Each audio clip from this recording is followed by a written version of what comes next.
Marek Jurēvičs šodien pašam individuāli veiksmīgi spēle, 27 punkti, 8 atlikušās bumbas, 3 rezultīvas piespēles, bet, diemžēl, komanda neuzvarēja. Kā tik kopumā vērtē gan savu, gan komandas sniegumu?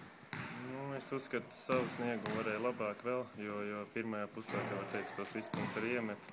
Otrajā pie manīm tā bumba tik bieži varbūt nenonāca, un līdz ar to nevarēja uzņemties un palīdzēt komandai ar savu spēli, jo šodien bija mana diena, bet otrajā puslaikā pajūgtā spēle visai komandai, un tāpēc arī zaudējām, dēļ viņa agresivitātes.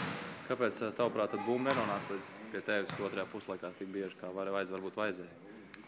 Varbūt laba aizsardzība, varbūt, teiksim tā, nenovērtē to situāciju un neatrada mani, varbūt cits izspēlēja uz citiem, kuriem šoreiz varbūt neiekrita, lai gan bija jau tas metieni, kas krita un viss bija kārtībā.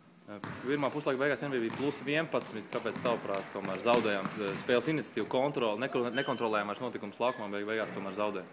Viņi sāka ar presingu pa visu laukumu, un mēs apjukām un uzlaida arī tieši tajā mirklī jaunos spēlētājus laukumā, kuri nebija gatavi tam, un vairākas muļķīgas kļūdas, arī man liekas, bija viena kļūda. Un līdz ar to viņi sajūt savu spēles garšu un sajūt to, ka viņi var ar presingu panākt to, ko viņi grib, un tā arī notika. Kas, tavuprāt, būtu jāuzlabo tuvākajā laikā Liepājas komandas sniegumā, lai spēle būtu labāka? Jo rezultāti, zaudējumu Kravāla komanda, protams, varētu uzvarēt, bet pretinieks tomēr pietiekami spēcīgs. Esat uzvarējuši arī Valmieru, rezultāti varbūt normāli tik slikti, bet tieši spēles ziņā, ko tavuprāt vajadzētu uzlabot? Es uzskatu, vajadzētu izslēgt tās muļķīgās kļūdas, kas mums ir pagaidām, jo mēs pusi, var teikt, uzdāvinam viņam. Un arī aizsardzībā ir daudz jāpieliek un arī, teiksim, komunicēšana aizsardzībā. Tā mums varbūt tagad glibo uzbrukums varbūt vēl būtu kaut cik normas līmenī, bet aizsardzībā. Treneris Galvanovskis uzsver tieši, kad viņš ļoti daudz cenšas strādāt pie aizsardzības uzlabošanas. Kāpēc varbūt īsti ar to nesokās? Jo šie tikai vienā mačā šajā sezonā esat atstājuši pretinieki zem 80 punktiem. Galvenais, ka komanda ir pāris mēneši, un es domāju, to nevar uzreiz vienā mirklī panākt.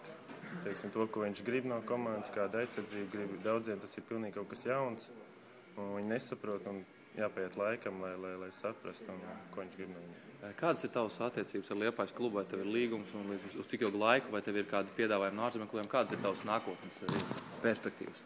Pagaidām es esmu Liepājā, gaidu piedāvājumu no ārzemēm, un tiklīdz kāds parādīsies piedāvājums nopietnas, kuras apsvērš braukt, tad uzreiz došos un spēlēšu tā kā Liepājas esmu, tiklīdz parādās jauna iespēja. Katrā ziņā, ja tu spēlēsi tā kā šodien, es domāju, piedāvājumu tev netrūks. Ceram. Paldies, Marek, lai tev veicās sezonas turpinājumā.